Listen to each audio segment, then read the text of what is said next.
This wasn't the kind of send-off I'd grown used to over the years. For more than 2 decades, whenever I was headed out for a business trip, my wife, Caroline, always made a point to make my departure special. Whether it was taking half a day off work to have lunch together or dropping me off at the airport with an affectionate hug, she always managed to make me feel loved. But this time it was different. Her goodbye was nothing more than a quick kiss on the cheek before she rushed out the door for work. No thoughtful gesture, no warm send-off. Just a perfunctory goodbye from a woman preoccupied with her own priorities. Before I go any further, let me introduce myself. My name is Alex, though friends from my college days still call me Lex. A nickname that somehow stuck all these years. I'm 49 years old, and I've been married to Caroline since I was 25. Together, we've raised 2 incredible kids. Eric, who's 22, and Lily, who just turned 20. Our life has been a patchwork of memories. Joyful, challenging, and everything in between. I believed we'd built something solid over the years, a marriage anchored in trust and devotion. But that Thursday morning, something didn't feel quite right. I brushed it off, telling myself Caroline was just under pressure at work. She'd been busy with her job at Brightwave Advertising lately, and I figured it was simply stress weighing her down. I didn't give it much more thought as I grabbed my bags and prepared to head to Minneapolis for a work conference. By 3 p.m., I was on my way to the airport, ready for my 6 p.m. flight. I've always been the kind of guy who likes to get to the gate early. There's something comforting about sitting there with a cup of coffee, knowing you've got plenty of time instead of rushing in a panic. Everything seemed to be going according to plan, until the weather had other ideas. A snowstorm sweeping through Minneapolis delayed flights across the board. What was supposed to be a straightforward trip turned into hours of waiting and uncertainty. Eventually, we boarded, but it was clear the storm wasn't letting up. 30 minutes into the flight, the captain came over the intercom. "Ladies and gentlemen, due to worsening weather conditions in Minneapolis, we're unable to land and will be returning to Chicago O'Hare." Disappointed but resigned, I trudged back into the terminal in Chicago. I managed to snag one of the last seats on an early morning flight the next day. At least I'd still make it to the conference, even if I'd arrive late. After updating my contact in Minneapolis and leaving a voicemail for my boss explaining the situation, I decided to call home. Caroline didn't answer. That wasn't like her. She usually picked up, even if it was just to let me know she couldn't talk. I tried again. Still no answer. By the time I pulled into our driveway, the house was dark, and her car was nowhere to be seen. Caroline sometimes worked late, but she always let me know if she wouldn't be home. I left my suitcase in the car and stepped inside, half expecting to find her waiting for me with a warm smile. Instead, the living room greeted me with the hum of the television, left on to play some show that no one was watching. That struck me as strange. Caroline was meticulous about turning off appliances before leaving the house. She hated wasting electricity and was the type to double-check things before heading out. I clicked the TV off and stood there for a moment, a slight unease creeping in. I called her cell phone. This time she picked up. Her voice was familiar, warm even. "Hey, Alex," she said casually. "How's Minneapolis?" The question caught me off guard, and I hesitated for a moment. I'm still in Chicago," I replied. The snowstorm turned the flight around. "Oh no, that's terrible," she said, her voice tinged with sympathy. "I've just been at home, relaxing and watching a show. That must have been so frustrating for you." Her response didn't sit right with me. There was something in her tone, too smooth, too practiced, that didn't align with the scene in front of me. The dark, empty house, the forgotten TV. My instincts whispered that something was amiss. I stayed quiet for too long, and Caroline's voice broke through, more concerned this time. "Alex, are you there?" "Yeah, sorry," I mumbled, struggling to shake off the disorientation. "We just landed back in O'Hare. I need to go." I ended the call abruptly and sat down on the couch, staring into the silence. Moments later, my phone buzzed with another call from her, but I ignored it. My mind was spinning too fast to talk. The weight of the day, compounded by an uneasy feeling I couldn't quite explain, pressed down on me. Caroline had lied. I was sure of it. But why? And why about something so insignificant? If she wasn't at home, why say she was? I couldn't shake the questions swirling in my mind. Was she hiding something? Someone? For the first time in our 24 years together, I found myself doubting Caroline's honesty. Trust had always been the bedrock of our marriage, a constant I never thought to question. Yet here I was, grappling with a doubt so foreign that it felt like a Cheetal in itself. I tried to reason with myself, to brush it off as a misunderstanding. Maybe she'd run out to the store and forgotten to tell me. Or maybe, I winced at the thought, she was planning something special for me. My 50th birthday was just around the corner, after all. I remembered how, for our 20th wedding anniversary, I had orchestrated an elaborate surprise.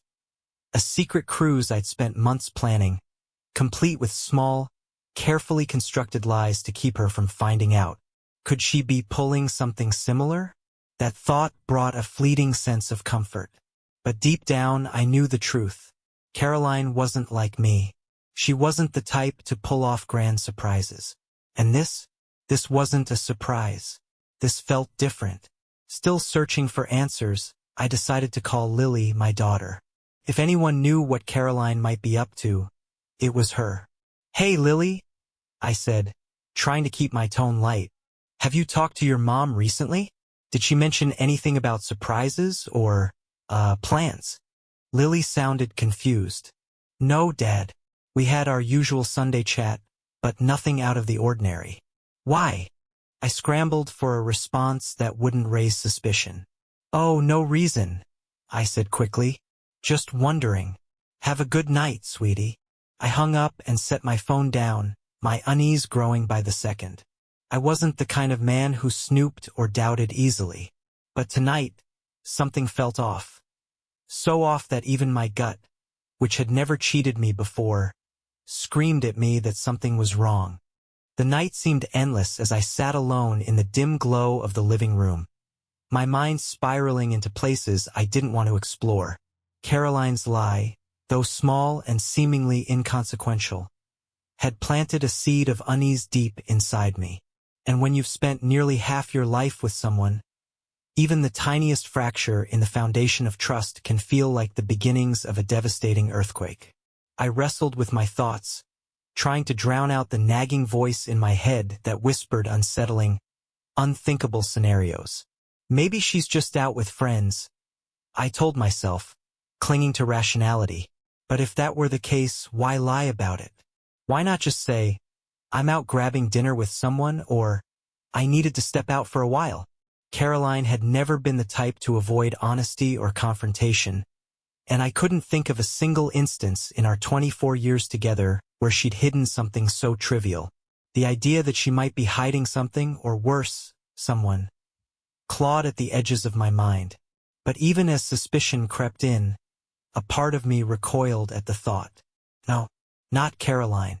Not the woman who had stood beside me through life's storms, who had poured her energy into raising our 2 kids, who had been my partner, my equal, in every way that mattered. Caroline was my rock. At least she had been. I kept telling myself that her lie didn't mean anything, that I was just overanalyzing an innocent oversight. But the harder I tried to convince myself, the louder those creeping doubts became, refusing to be silenced. Out of nowhere, a memory surfaced, uninvited, like an old wound that never quite healed. It was from about 4 years ago, just after we had celebrated our 20th wedding anniversary. Caroline and her sister Rachel had come home from a shopping trip while I was lying on the couch nursing a bad headache.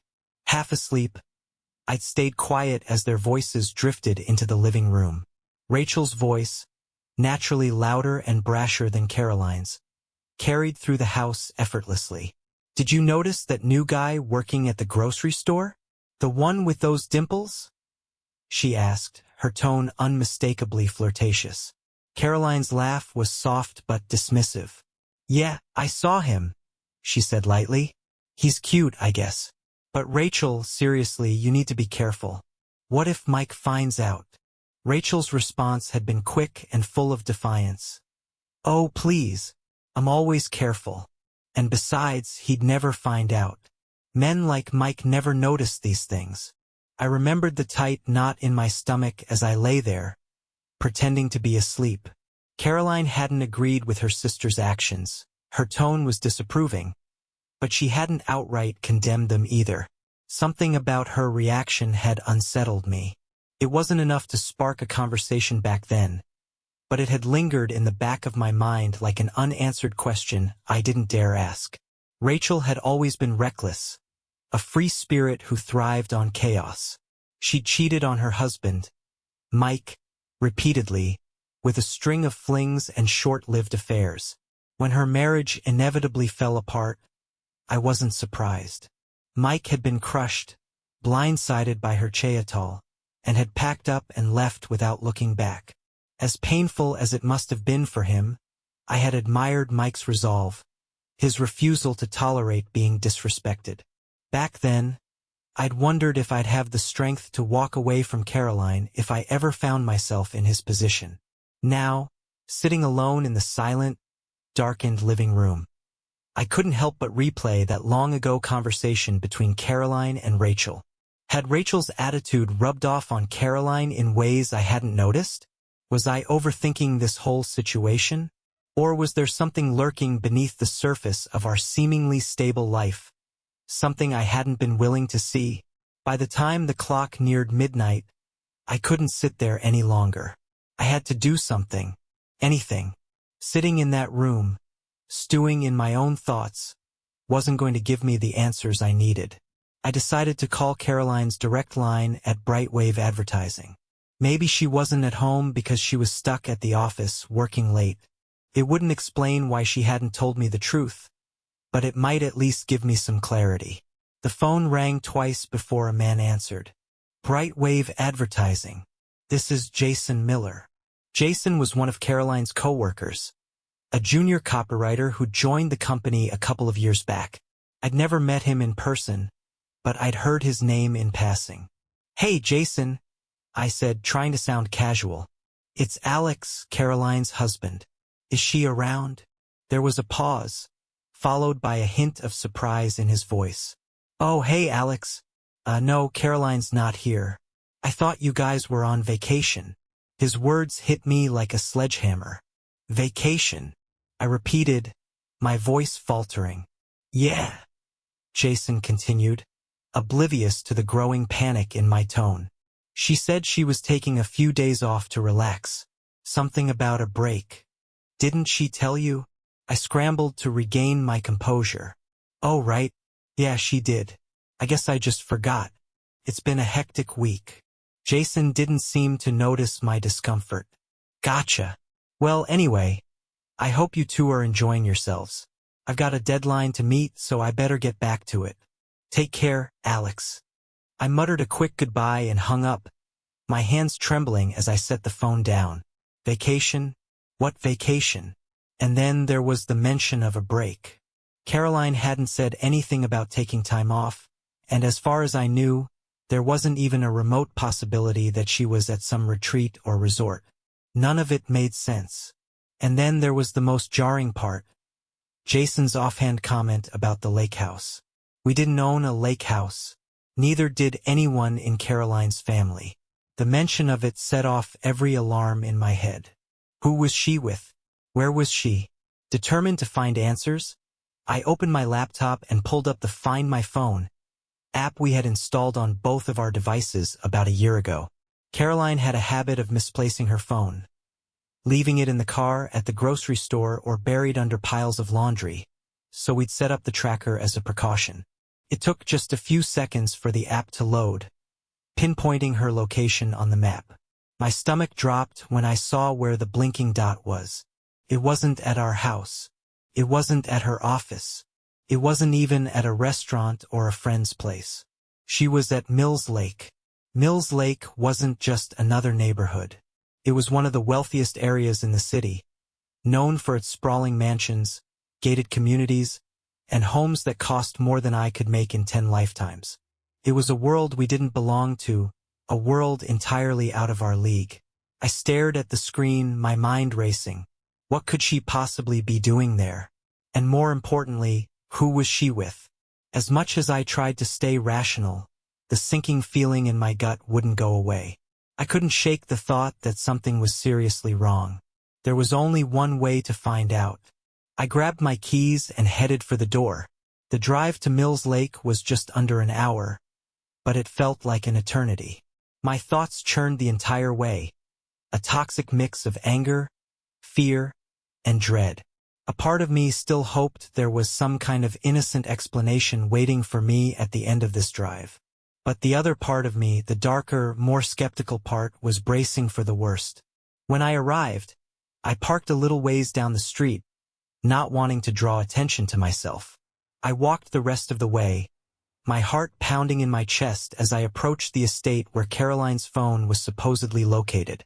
The property was massive, far more luxurious than I had imagined.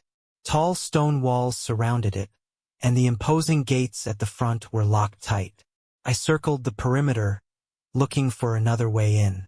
Finally, I reached the edge of the property, where it backed up to the lake. A narrow path led down to the water, and after following it, I found a section of the wall that was slightly lower. Summoning every ounce of nerve I had, I climbed over and landed softly on the other side. Moving carefully, I stuck to the shadows as I approached the house. The windows were massive, spilling warm light out onto the perfectly manicured lawn. I edged closer, careful to stay silent. When I finally peered through one of the windows, my blood turned to ice. I crouched just below the window, my heart pounding so hard it felt like it might burst out of my chest. I wasn't even sure what I'd expected to see, or feared to find, but nothing could have prepared me for what was unfolding right in front of me.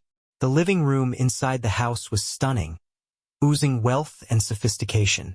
It had polished hardwood floors that gleamed under the soft light of an ornate crystal chandelier, and the massive floor-to-ceiling windows framed a breathtaking view of the lake behind the house. Everything about the space seemed custom-made, the kind of place that belonged in magazines for people who lived lives I couldn't imagine. But I wasn't focused on the decor or the opulence. It was the people inside who held my attention. Caroline, my wife of 24 years, sat comfortably on a luxurious leather couch. She held a champagne flute in her hand, her laughter floating through the room like a carefree melody. She was dressed in a silk robe, one of those elegant, expensive ones you'd expect to see in a high-end boutique. The sight of her, looking so at ease, so content, in a house I'd never seen before, was disorienting enough. But then my gaze landed on the man sitting next to her. He looked to be in his mid-50s, older than me by a few years, with perfectly styled salt and pepper hair and a presence that exuded confidence. He leaned toward her, one hand casually resting on her knee as they spoke. His body language, the way he looked at her, told me everything I needed to know. There was an intimacy between them, something unspoken but undeniably there. It was clear this wasn't just a friend or a colleague. I stayed frozen, crouched in the shadows, unable to move or even think clearly. My world seemed to tilt on its axis as the truth slammed into me with brutal force. Caroline, my partner, my best friend, the mother of my children, was here with another man. And not just here. She was comfortable, relaxed, and happy. My stomach churned. My mind reeled. Suddenly, all those little moments from the past few months began to fall into place. The late nights she claimed she was at work, the vague explanations, the odd behavior I had brushed off as nothing. It all made sense now. The truth I had stubbornly refused to confront was staring me right in the face. She had been lying to me, and I had been blind. For a fleeting second, I considered barging into the house, demanding answers, and confronting her right then and there. I wanted to grab her, shake her, and shout, "Why? How could you do this to me? But as I knelt there, trembling with a mix of anger, heartbreak, and shock, I realized how pointless that would be. What could she possibly say that would undo this? What words could ever make this better? So instead, I stayed hidden, an invisible spectator as my life unraveled before my eyes. Every shared laugh between them, every little touch, was like a knife twisting in my chest. My mind raced back to the life Caroline and I had built together. The years of memories, the family we'd raised, the promises we'd made. And yet, here I was now, reduced to watching her cheat everything we'd shared. As I crouched there, minutes felt like hours. My legs were cramping, and my body ached from staying still for so long. The emotional storm inside me raged on, and I became painfully aware of how exposed I was. If anyone inside the house happened to glance out the window or step outside, they'd spot me immediately. I knew I had to leave, but my body felt glued to the spot. Then the scene inside the house took an even sharper turn. The man sitting next to Caroline leaned in closer, brushing a strand of her hair behind her ear. She smiled at him, setting her champagne glass down on the coffee table, and then leaned into his touch. My heart sank as I watched their faces move closer, their intentions all too clear. I couldn't watch anymore. It was too much. I turned away, gripping the rough bark of a nearby tree for support as tears blurred my vision. My knees buckled, and in my rush to steady myself, I lost my balance. The fall happened in an instant. My foot slipped on the damp ground, and I tumbled backward, landing with a dull thud. My shoulder struck a jagged rock on the way down, sending a sharp, searing pain shooting through my arm. I stifled a curse, biting down hard to keep from making any noise that might give me away. The pain jolted me out of my stunned paralysis. I scrambled to my feet, wincing as I cradled my aching shoulder. I had to get out of there now. The drive back to my house was a haze of blurred headlights, empty roads, and raw emotions. My hands gripped the steering wheel so tightly that my knuckles turned white, and my chest felt like it was being crushed under the weight of everything I just witnessed. Caroline's laughter echoed in my mind like a cruel reminder. The way she smiled at him, the casual intimacy between them, the silk robe that left little to the imagination. It all played on an endless loop in my head, each detail cutting deeper than the last. How could this be the same woman I had shared my life with for nearly 25 years? The woman I had trusted more than anyone else in the world? I felt like I didn't even know her anymore. It was like she had become a stranger overnight. A storm of emotions churned inside me, each one more overwhelming than the last. Anger burned through me like fire, hot and all-consuming. But alongside it was sadness, a deep, aching grief that threatened to swallow me whole. And beneath it all was a profound sense of loss. I had lost her. I had lost the life we'd built together. And I had lost the future I thought we were heading toward. By the time I pulled into my driveway, it was nearly 3 a.m. The house stood dark and silent, just as I had left it earlier. I turned off the car and sat there for a moment, staring at the empty space where Caroline's car should have been. Where was she now? Was she still at that house? I didn't want to know the answer. All I knew was that she wasn't here. She wasn't home, not in the way that mattered. I knew there was no point in trying to sleep, not with my mind racing like this. Instead, I poured myself a glass of whiskey and sank into the living room couch, my phone resting on the coffee table in front of me. I stared at it for what felt like hours, my thoughts spiraling into chaos. Should I call Eric or Lily? Should I tell them what had happened? No, not yet. I couldn't bring them into this, not until I figured out what I was going to do. They didn't deserve to be dragged into this mess until I had some sort of plan. In a moment of desperation, I opened the Find My Phone app again. The little blinking dot showed that Caroline was still at Mills Lake. The app's consistency felt like it was mocking me, daring me to call her and demand answers. My finger hovered over the call button, but I couldn't bring myself to do it. What could I even say? Anything I said now would just escalate into a shouting match, and I didn't have the strength for that. Not yet. But I couldn't sit there forever. I needed to know more. I needed proof, something concrete to help me make sense of this nightmare. By the time the first light of dawn crept through the windows, I had spent hours combing through our shared accounts. Bank statements, credit card charges, anything that might shed light on what had been going on behind my back. And it didn't take long to find it. There were receipts from high-end restaurants I'd never heard of, let alone visited. There were hotel bookings in cities I hadn't traveled to. And then there was the most damning piece of all. A recent purchase from an upscale lingerie boutique. Caroline hadn't worn lingerie in years. Not for me, anyway. Each discovery was another nail in the coffin of our marriage. It was painfully clear that this wasn't just some brief, meaningless fling. This was deliberate, pre-planned. She had gone out of her way to lie to me, to keep up the appearance of a happy marriage while living a double life. As I sat there, my phone buzzed on the table. Caroline's name lit up the screen. My breath caught in my throat as I stared at it, debating whether to answer. Instead, I let it go to voicemail. A moment later, I played the message, her voice cutting through the silence. "Alex, it's me. I just wanted to let you know I'll be home later tonight. Don't wait up. Okay? I love you." I laughed bitterly, the sound hollow and sharp in the empty room. I love you. The words felt like a cruel joke. How could she say that after everything she'd done? After what I had seen with my own eyes? I deleted the message without replying. For the first time in our marriage, I didn't feel the need to respond.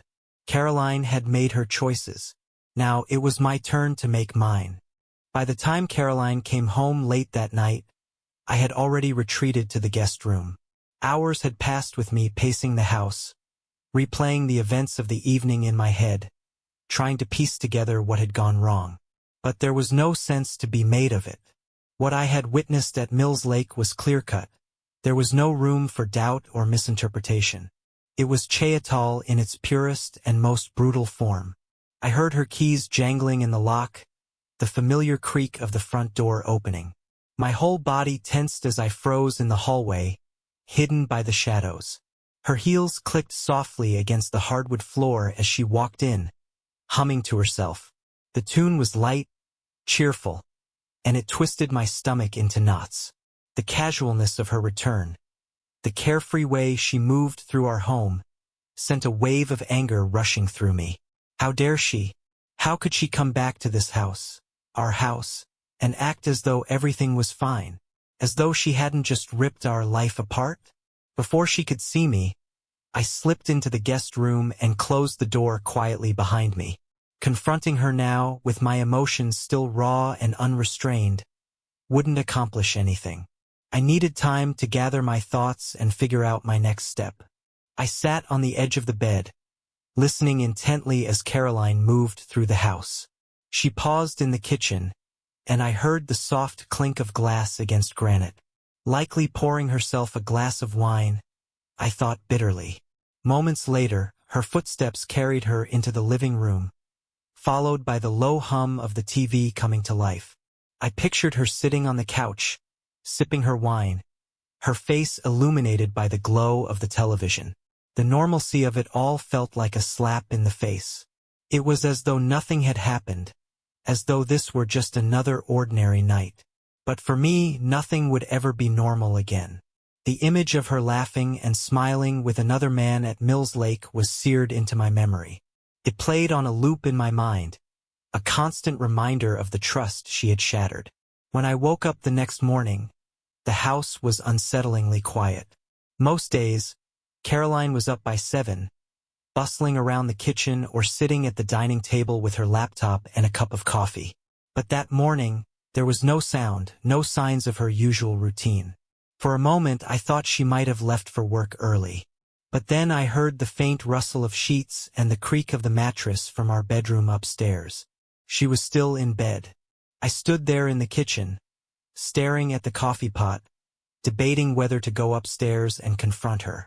Part of me wanted to march into the bedroom, demand an explanation, and lay all my cards on the table. But another part of me, the part still raw and unsure, held back. What would I even say? Would she admit to what she'd done? Or would she lie, deny everything, and make me feel like I was losing my mind? I wasn't ready for that conversation. Not yet. Instead, I went through the motions of my morning as though nothing had changed. I brewed coffee, toasted a bagel, and sat at the kitchen table, staring blankly out the window. Outside, life went on as if my world hadn't just imploded. The neighbors' kids were shooting hoops in their driveway, their laughter drifting through the crisp morning air.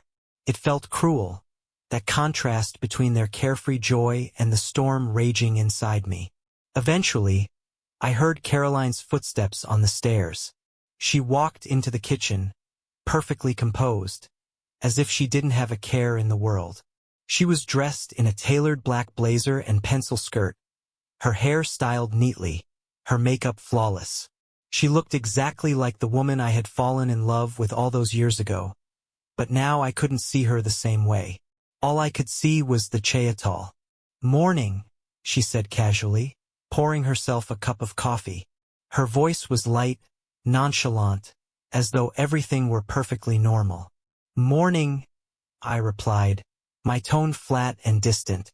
She glanced at me briefly, a flicker of something, curiosity, maybe, crossing her face. "You're up early. I thought your flight from Minneapolis wasn't until tonight." "There was a blizzard," I said evenly. "Flight got canceled. I came back yesterday." Her brow furrowed slightly, but she recovered quickly. "Oh, you didn't call." "I did," I said, keeping my voice steady. "You didn't answer." For a brief moment, something flashed in her eyes. Guilt, perhaps, or maybe just surprise. But she masked it quickly, offering a faint smile as she sipped her coffee. "I must have been in the shower or something. Sorry about that." I didn't respond. The air between us was thick with unspoken tension. I could feel her trying to gauge how much I knew or suspected, but I wasn't about to give her any clues. Let her wonder, I thought. Let her sit with the weight of her lies. After a few minutes of forced small talk, she grabbed her purse and keys and headed for the door. "Have a good day," she said over her shoulder, her tone breezy. I didn't bother to reply. The moment she left, I sprang into action. I needed answers, real answers. Who was the man at Mills Lake? How long had this been going on? How deep did this Cheyatal run? I started with her laptop.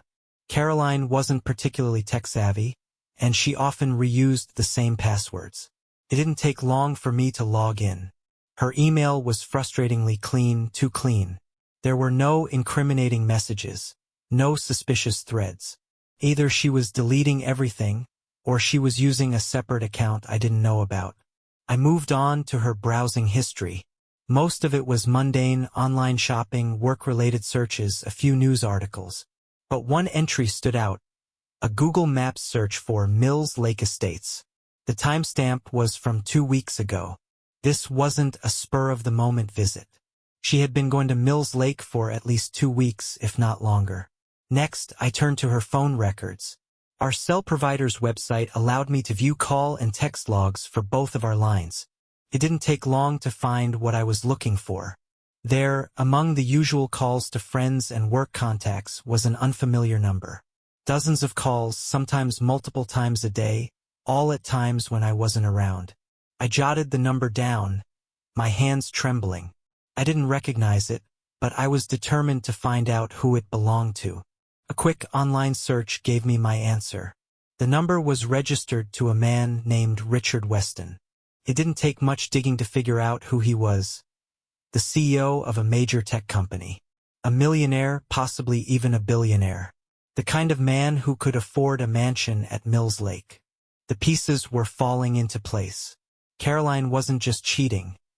She was cheating with someone who could give her a lifestyle I never could. Was that what this was about? Money? Status? Had our life together. 24 years of love, sacrifice, and shared dreams. Meant so little to her? I felt sick. For years, I had worked hard to provide for our family. No, we weren't wealthy, but we were comfortable. I had even turned down promotions to spend more time at home, to be present for her and the kids. And now, it seemed, that hadn't been enough. As the hours passed, my anger began to morph into something heavier, something more painful. Sadness. Grief. I thought about Eric and Lily, about how this would affect them. They adored their mom, especially Lily. How could I break this to them? How could I tell them the truth without destroying their image of her?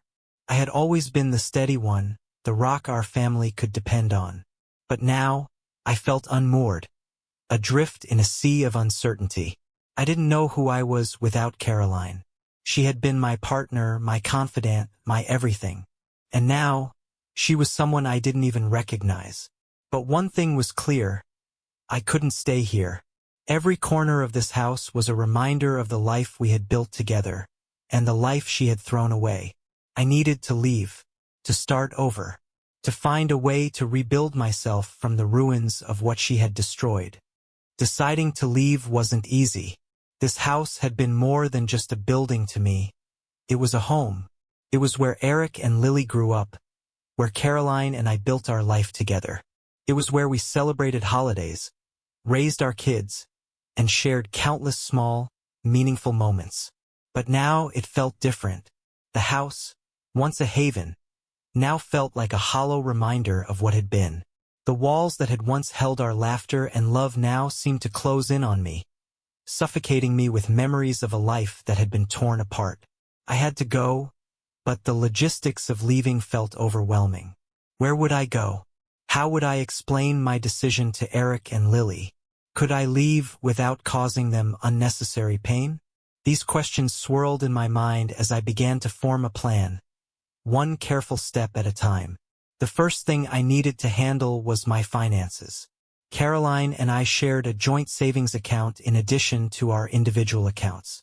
I had no idea how much money she had in hers, but I knew our joint account held a decent amount, savings we'd built up over years of hard work and careful planning.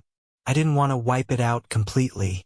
That wasn't the kind of person I was, and I didn't want to leave her in a bind. But I needed enough to start over, to find my footing as I stepped into an uncertain future. At the bank, I requested a cashier's check for half the balance in our joint account, leaving the other half for Caroline. I also withdrew a chunk of cash from my personal account to cover immediate expenses. The teller gave me a curious look as she processed the transactions. I could see the questions in her eyes, but I wasn't in the mood for pleasantries or explanations. I kept my head down, thanked her when it was done, and walked out. From there, I tackled our shared credit cards. I paid off the balances in full and asked to have my name removed from the accounts. It felt like a symbolic act, a clean break, a way to sever the financial ties that bound me to Caroline. I knew I couldn't just leave without saying anything. As much as I wanted to vanish without a word, to escape the confrontation and the pain, I couldn't bring myself to leave her without some sort of explanation, or at least a farewell.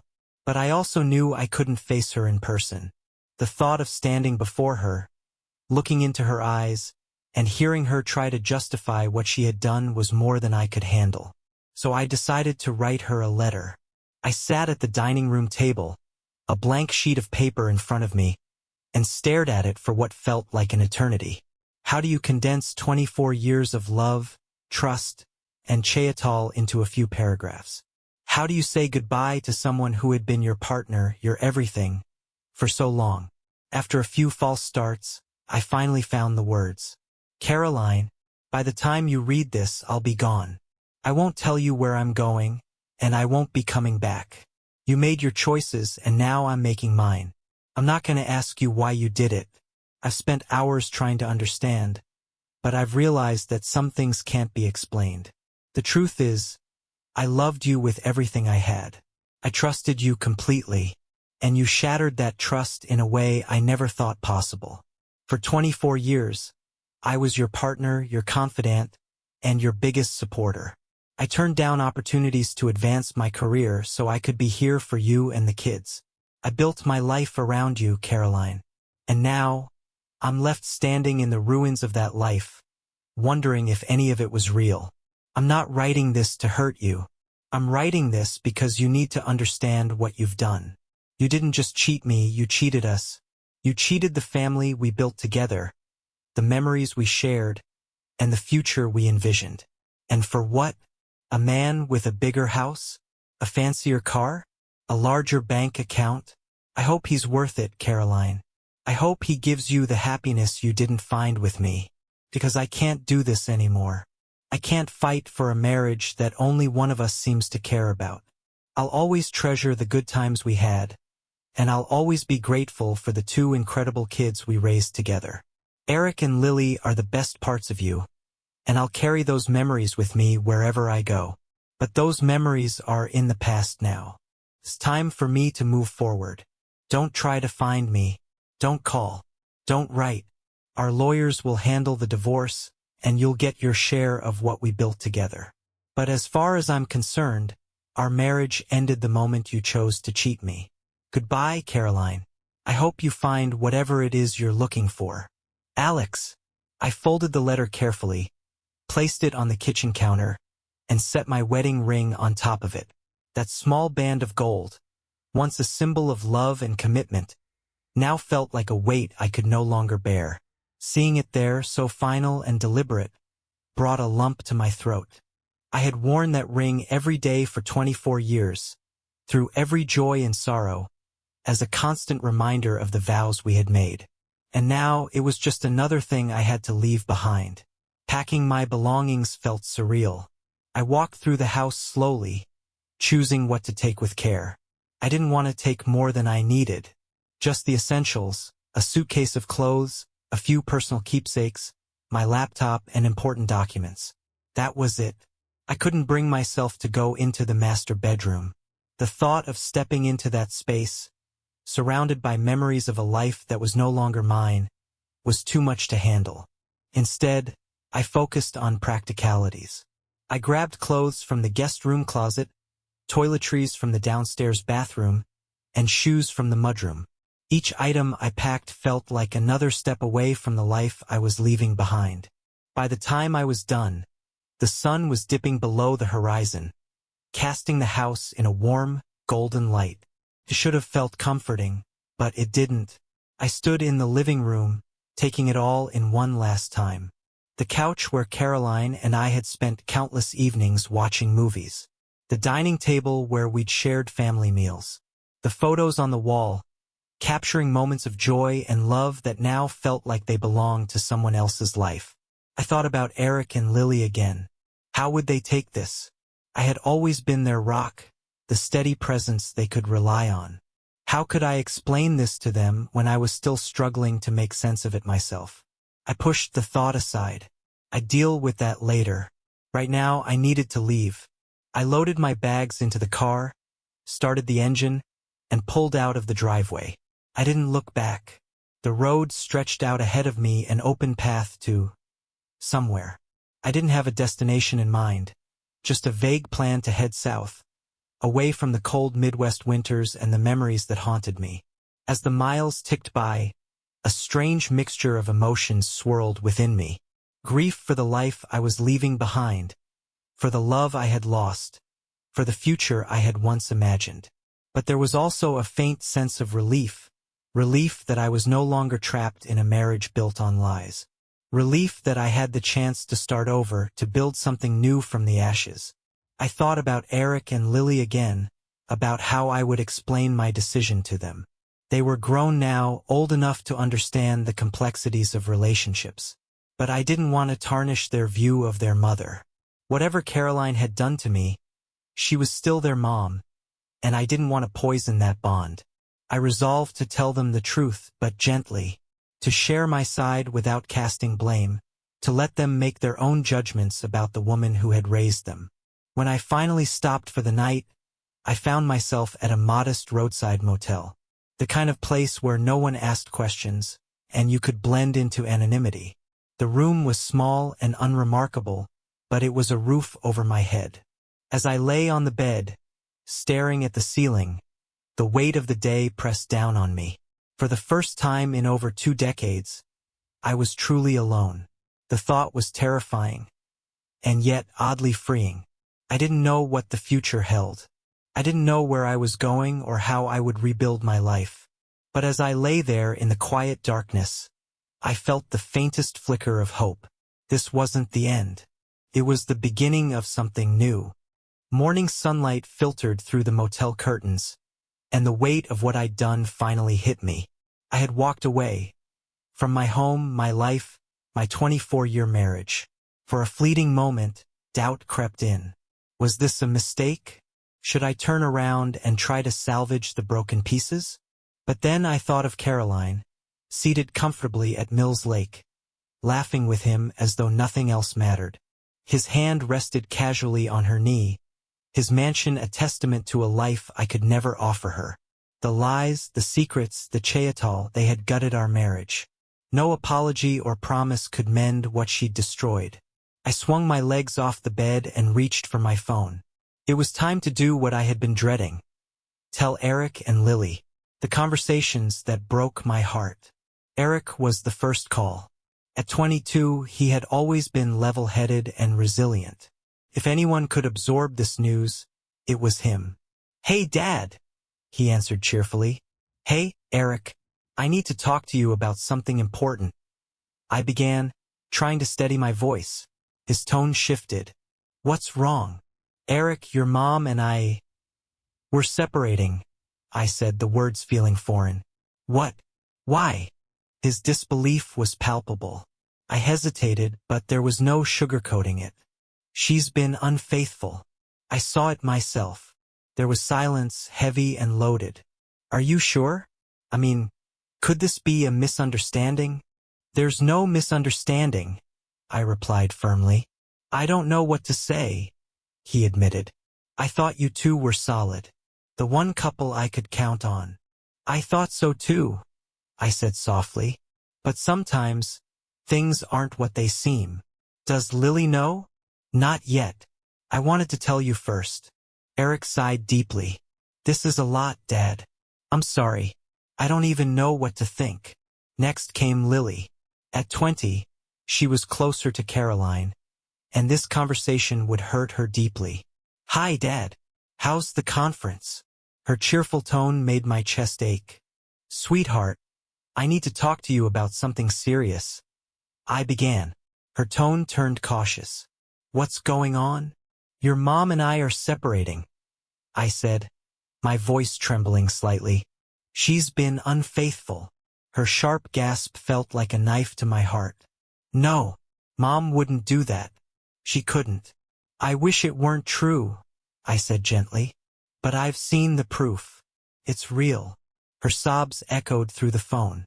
"How could she do this? To you? To us?" "I don't have answers," I admitted. "But I promise you'll always be able to reach me. I'm here for you and Eric, no matter what." Caroline's messages started that afternoon. "Alex, what's happening? Your things are gone. Please tell me what's going on." I replied briefly, "I've left. There's a letter on the counter that explains everything. Don't contact me. Our lawyers will handle the rest." Her responses ranged from tearful pleas to anger and frustration, but I didn't answer. Her regret and desperation couldn't undo the chayatol. I drove south, stopping in small towns along the way, seeking solace. Eventually, I found myself in Tucson, Arizona. The warm desert air and quiet charm felt like an escape from the Midwest winters and memories of my old life. I rented a modest apartment, furnished it sparsely, and took a job in the finance department of a small optical company. It wasn't glamorous, but it gave me structure and purpose as I began to rebuild my life. Despite the fresh start, moving on wasn't easy. Caroline's chayatol haunted me. Trust felt impossible, and loneliness became my companion. I spent evenings on my balcony, staring at the desert horizon, wine in hand. Eric and Lily became my lifeline. Their calls a reminder that I wasn't entirely alone. They struggled too, grappling with the mother they loved and the reality of her actions. Caroline's emails and voicemails went unanswered. Her words couldn't fix what was irreparably broken. One evening, as the sun dipped below the desert horizon, I felt something unexpected: peace. The pain lingered, but it no longer defined me. Caroline had broken my heart, but she hadn't broken me. Somewhere, a new chapter awaited, and for the first time in a long time, I was ready to take the first step. The months in Tucson were a blur, each day both an endless drag and a small victory. The sting of Caroline's Cheatal dulled slightly, but the scars remained. Healing wasn't linear. Grief ambushed me in unexpected ways. A song, a scent, or even a stranger's laugh would bring it all back. Work became my anchor. My job at the optical company wasn't exciting, but it gave me structure. Arturo, my district manager, welcomed me warmly, even inviting me to social gatherings, but I wasn't ready. Instead, I spent quiet evenings reading, journaling, and walking desert trails. The desert's stillness and vibrant sunsets offered solace. Despite my efforts to move on, Caroline wouldn't let go. Her emails and voicemails went unanswered until one evening, curiosity got the better of me. Her email was a plea for forgiveness, calling the affair a reckless mistake, and claiming she never stopped loving me. But her regret came too late. I closed the email without replying. Eric and Lily struggled in their own ways. Eric's anger simmered beneath his stoicism, while Lily's emotions spilled out during our frequent calls. They wrestled with the duality of their mother, loving parent and cheater. I tried to support them while navigating my own pain. 3 months after leaving, Caroline found me. I spotted her car outside my apartment. Though tempted to drive away, I knew it wouldn't stop her. I confronted her, her smaller, defeated appearance catching me off guard. "Alex," she said, trembling, "can we talk? How did you find me?" I asked coldly. "Eric told me," she admitted. She begged for forgiveness, insisting she loved me and that the affair was meaningless. Her tears and apologies stirred memories of our past, but the image of her with Richard at Mills Lake erased any doubt. "It's too late," I said firmly. "You made your choice. Now I'm making mine." She broke down, apologizing one last time before driving away. As her car disappeared, I felt an unexpected relief. Closure had finally arrived. That night, under the stars on my balcony, I reflected on my past and the man I was becoming. Once, life without Caroline seemed unimaginable. But now I realized I was already living it. It wasn't easy, but it was necessary. For the first time in months, I felt ready to embrace the future. Caroline's visit stirred a storm of emotions within me. On one hand, it gave me a sense of closure I hadn't realized I was searching for. Hearing her apologies, seeing her tears, and witnessing her regret felt like the end of a chapter that had been hanging open for far too long. But on the other hand, it was like ripping the bandage off a wound that was just beginning to heal. Old questions resurfaced, gnawing at me in the quiet moments. Not about my decision to leave, I stood firmly by that, but the endless cycle of what-ifs replayed in my mind. What if I'd confronted her earlier? What if we'd sought counseling? What if I'd fought harder to save our marriage? It was a dizzying spiral, one that I knew wouldn't lead anywhere productive. The truth was simple. Some things can't be undone. Caroline had made her choices and I had made mine. There was no point looking back when the road only led to pain. Still, knowing she had been here in Tucson unsettled me. Caroline had always been tenacious, especially when she wanted something, and I had a nagging suspicion that her visit wasn't the end of it. I had found a fragile sort of peace here, and I wasn't about to let her disrupt it. Life in Tucson settled into its steady rhythm. My days were filled with work, and while my nights were quieter than I liked to admit, I had grown comfortable in my solitude. My apartment, though small, had become my sanctuary. The desert landscape, with its vast horizons and peaceful silence, gave me room to think and to breathe. For the first time in years, I was learning to live on my own. It was equal parts terrifying and liberating. One morning, as I sat sipping my coffee and scrolling through emails, my phone buzzed. The caller ID showed Lily's name. Her voice, when she answered, was strained and shaky, immediately setting off alarm bells. "Dad," she said, her voice breaking. "Something happened." My stomach tightened. "What's wrong, sweetheart? Are you okay?" "It's Mom," she said, her words tumbling out in a rush. She was in an accident." I froze. "An accident? What kind of accident?"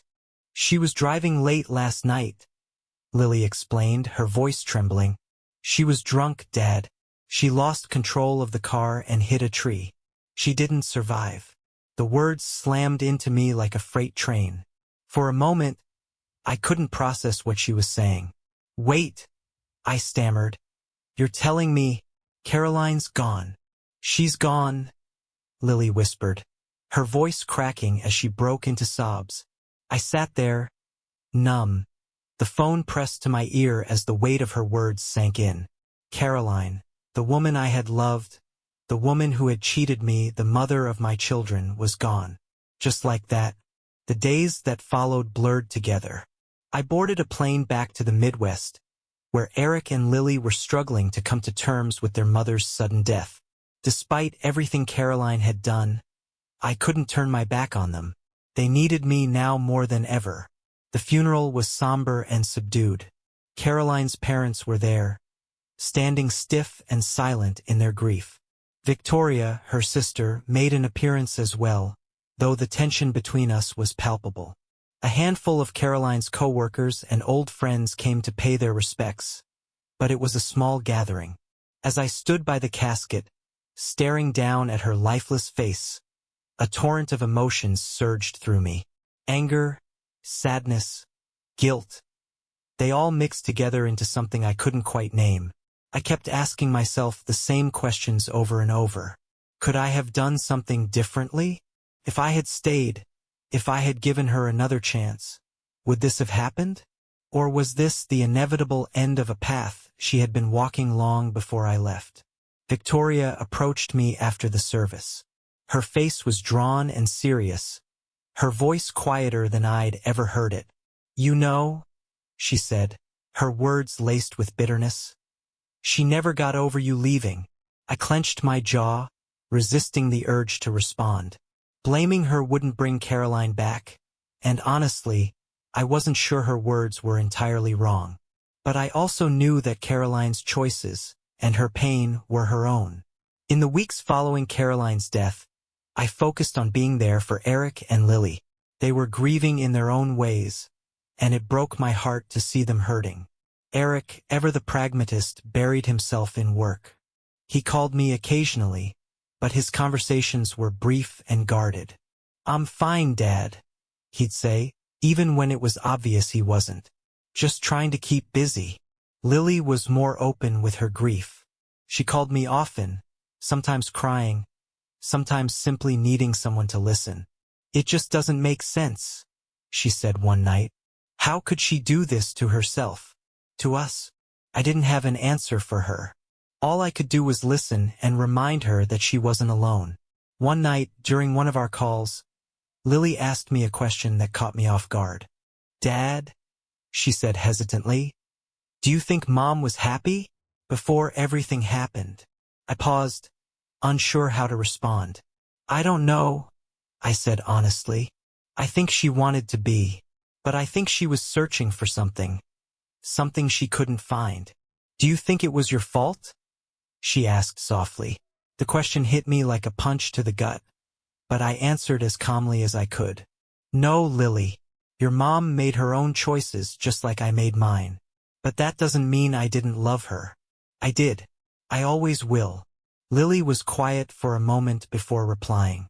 "I think she loved you too," she said. "She just lost her way." I didn't know what to say to that. Maybe Lily was right. Maybe Caroline had loved me in her own way.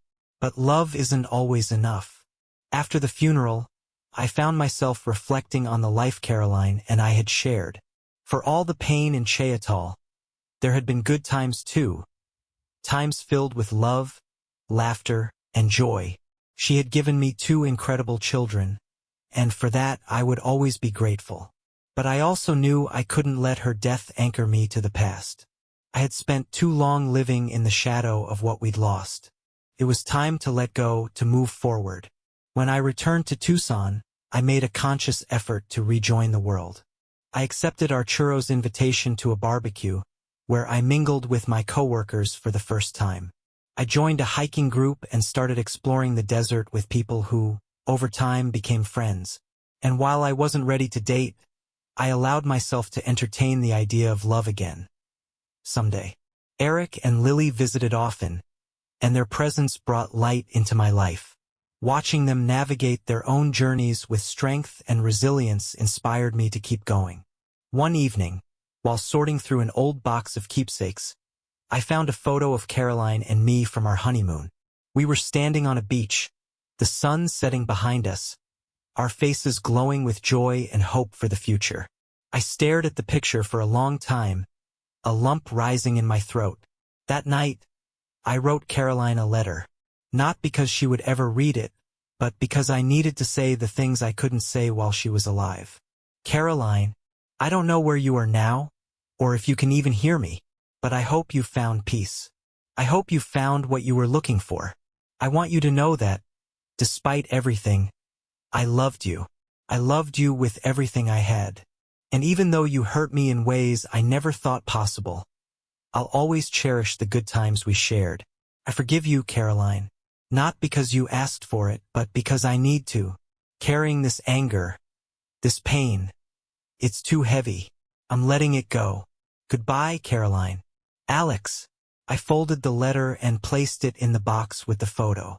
It wasn't complete closure, but it was a step toward healing. 3 years have passed since Caroline's death. The pain has faded, though the memories remain. I've rebuilt my life in Tucson, surrounded by friends, nature, and hope. Eric and Lily are thriving, and their visits bring me more joy than I ever thought possible. I've even started dating again, slowly, cautiously. Love, I've learned, is a risk, but it's a risk worth taking. Caroline will always be a part of my story, but she's no longer the center of it. My life is mine to live, and for the first time in years, I feel ready to embrace the future. The past will always linger, a shadow at the edge of my memory, but now the light shines brighter, and I'm walking toward it,